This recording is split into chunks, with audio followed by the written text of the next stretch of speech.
Sunny Hostin never stops ripping on the cops. View co-host Sunny Hostin says she introduced her son to the police ahead of time so they don't harass him for jogging in her all-white neighborhood. Roll it, Elvis.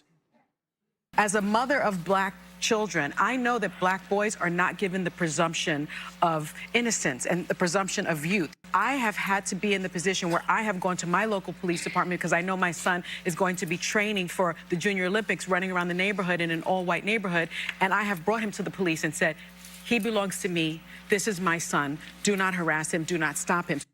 Amazing. A typical Democrat moving to an all-white neighborhood, then bitching about racism. Hey, lady, there's a reason you live in that all-white neighborhood. You picked the safest place for you and your family. Now you're ragging on the cops. If you want to relocate to the south side of Chicago, it's a buyer's market. Sadly there, your son will train by running from gunfire and not from the cops. Sunani Hostin just got hit so hard by Greg Gutfeld and Tyrus that it looked like she might try to sue reality itself. What began as her usual confident Hot Topics moment instantly collapsed into a full-scale on-air meltdown nobody expected. And honestly, Sunny has never fallen apart this spectacularly. Gutfeld came in with razor-sharp sarcasm. Tyrus backed his points with solid proof. And Sunny delivered the kind of dramatic crash that made the entire segment collapse like a weak chair ready to snap. If anyone believed daytime TV was calm, this moment destroyed that illusion completely. The takedown landed with so much force. Discover More, clothing, educators, AI prompt libraries. Felt like the table on The View could have cracked under the pressure. Get ready. This moment spiraled fast. For the Junior Olympics, don't you run on like a track? Do you know what? I gotta tell you, this story should have been the lead. Yeah. I'm thinking about it, all the things that we're talking about. It has everything. It's like a freaking hoax. She just lies. It's a juicy Smollett classic. Yes, this is a Smollett. It's a Smollett number 9. She got it off the menu. It's amazing. I might have to talk about this all day tomorrow. Sunani Hostin sat at the table dressed in polished confidence and designer style, ready to deliver another dramatic lecture as if she were auditioning to teach a course in performative outrage. But instead of gaining admiration, she walked straight into a collision with blunt reality delivered by Greg Gutfeld and Tyrus from an entirely different studio, which somehow made the impact even harsher. One moment she acted as though her opinion was unquestionable, and the next her long speech was turned into a viral meme titled "When Confidence Collides with Facts," proving how quickly a carefully crafted monologue can collapse the second real information is feeling guilty about being a successful black lady who lives with white people, so she has to play. Hold on. Yeah? Successful slave-owning black woman. Get it right. Yeah, slave-owning. Her ancestors owned slaves. So she has to play up this like I am a target of oppression, so she can remain on a credentialed level with other blacks. No, stop it, Greg. She was lying through her teeth.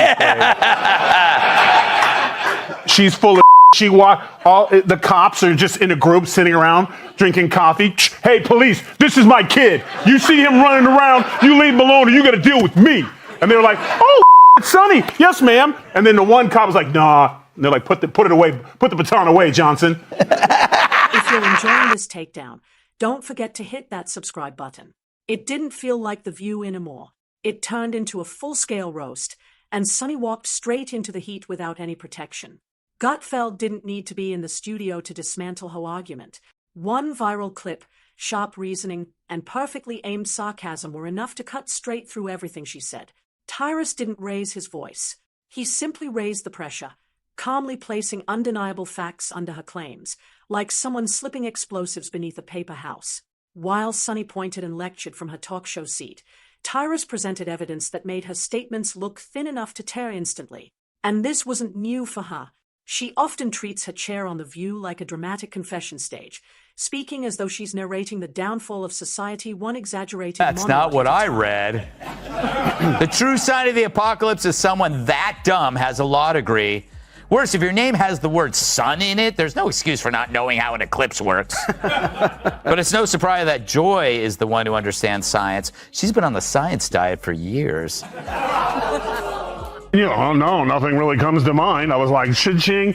Listen, they're bitter, they're angry, they're entitled. They also should be. This should have been a reset for everyone who pushed lies and misinformation for the last. They called him Hitler. They call these things. America rejected them, and instead of coming back and saying we lied, they instead are now doubling down. So let her keep doing it, because if she keeps that up, we're going to keep getting the Senate and probably the House and the White House, because people see right through your lies. So keep doing what you're doing. She once went as far as ball to suggesting Sunny. that certain voters of color couldn't fully understand their own political choices unless those choices aligned with her views, as if she were the official judge of what counts as a valid opinion. In her world, anyone who disagrees must be confused or misled, never simply informed. But when someone keeps speaking from such a high pedestal, eventually the structure starts shaking, and all it takes is one strong push for it to collapse. That's exactly what Gutfeld and Tyrus managed to do from a distance, firing off direct truths while Sunny reacted like someone who brought a soft toy to a competition filled with actual power tools. Hostin's obsession with race gets thrown back in her face. Today's video comes to us from sunny Hostin. Sounds like a town. We're in sunny Hostin. She was on PBS's Finding Your Roots, a show dedicated to researching celebrity ancestry.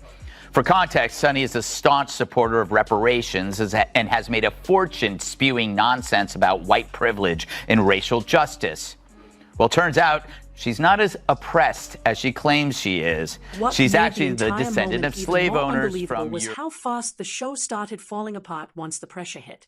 It felt like the studio lights dimmed the second reality entered the conversation. Yet, the co-hosts clung to their routine like performers in a musical titled Denial. Whoopi gave a serious nod.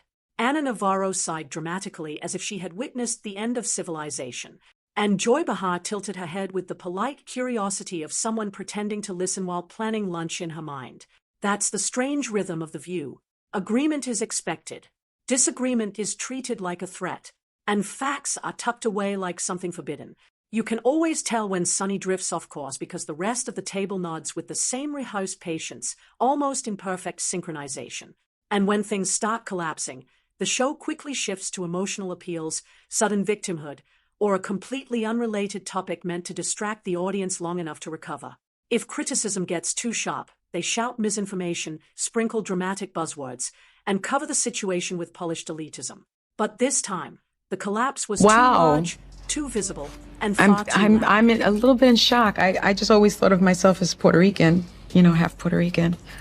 I didn't think I was, my family was originally from Spain and slaveholders. Yeah. So how are you feeling, my friend? I think it's actually pretty interesting that my husband and I have shared roots. Yeah. So I do appreciate that. Gutfeld and Tyrus didn't bother playing by The View's strange daytime rules.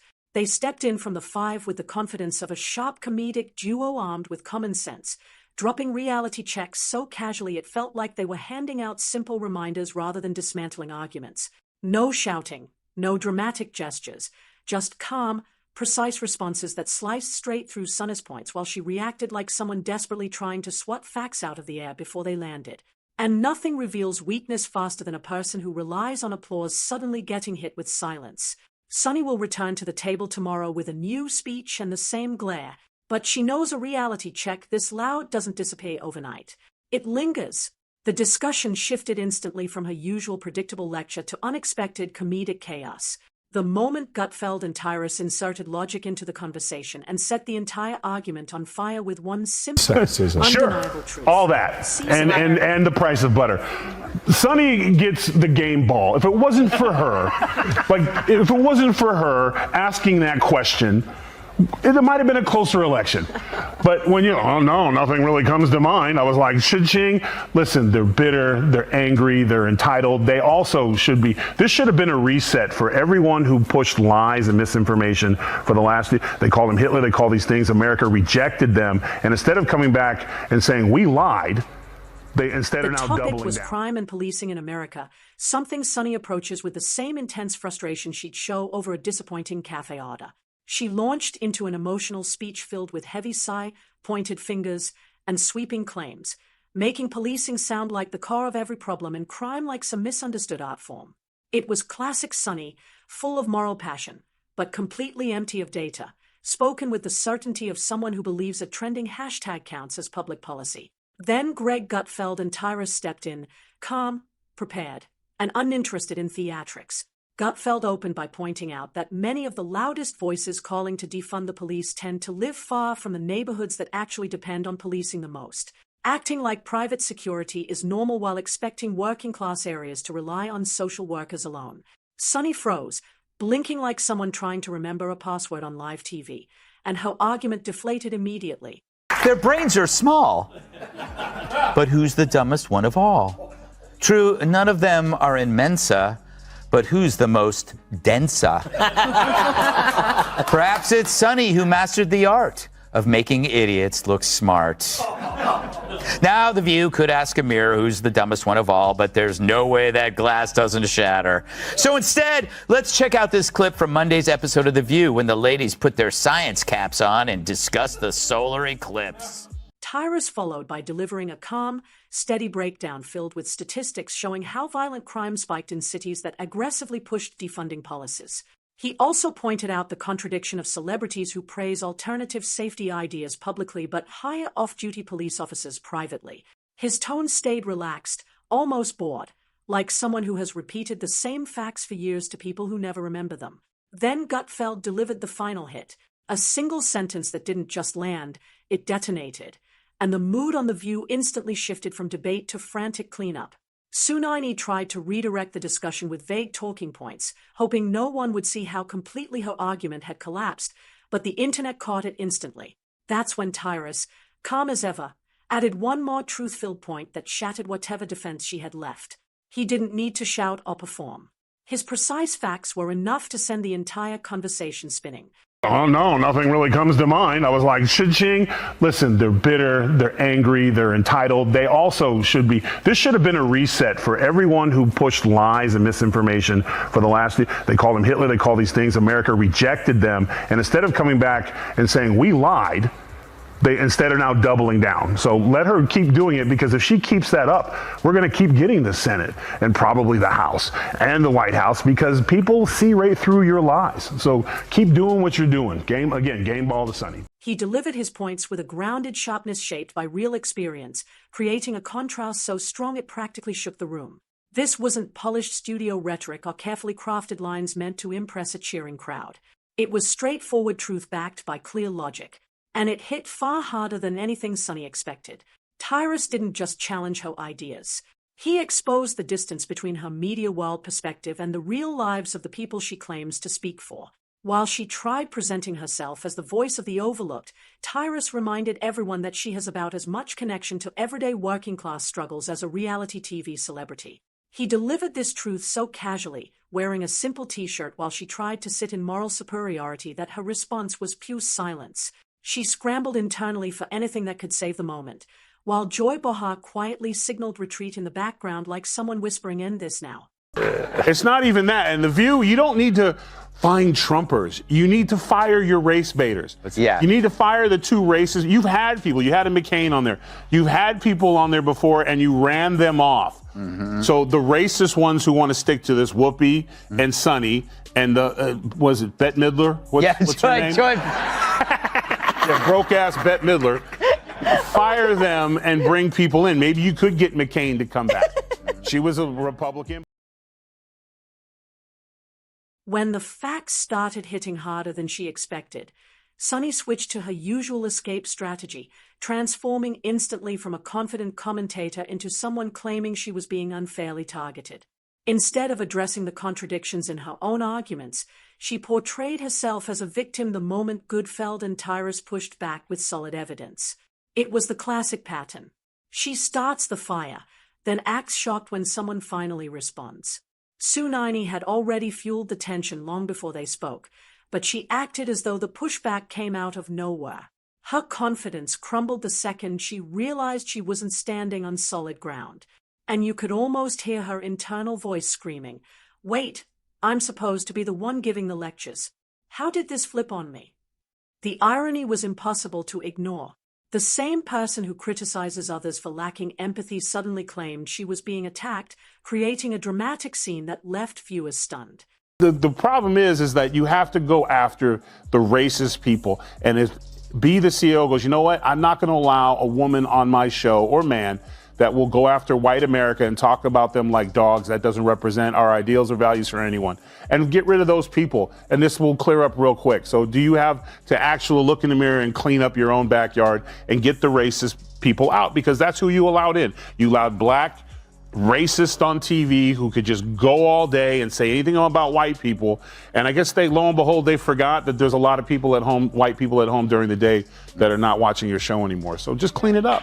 Yeah, you know, Emily. But here's why the entire moment matters. The show represents one of the clearest examples of a media bubble, a place where a panel of confident hosts praise each other for opinions rooted more in emotion than in facts. It creates an environment where disagreement feels dangerous instead of useful. Gutfeld and Tyrus didn't just take down Sonny. They exposed the entire style of commentary the show depends on, revealing how disconnected it becomes when people speak for the working class while sitting far away from the realities they claim to understand. Sonny's meltdown wasn't only a personal slip. It showed that dramatic speeches and moral posturing can't overpower actual evidence forever. Looking back at the exchange, the pattern is obvious. Sonny began with a smug tone. Gutfeld calmly dismantled her argument with solid facts. Tyrus added even more hard truths. And Sonny retreated into a tangled mix of emotional statements that couldn't hide how badly the moment went. In the end, it felt almost poetic because, for once, reality broke through the show's carefully protected bubble, and it was genuinely satisfying to watch.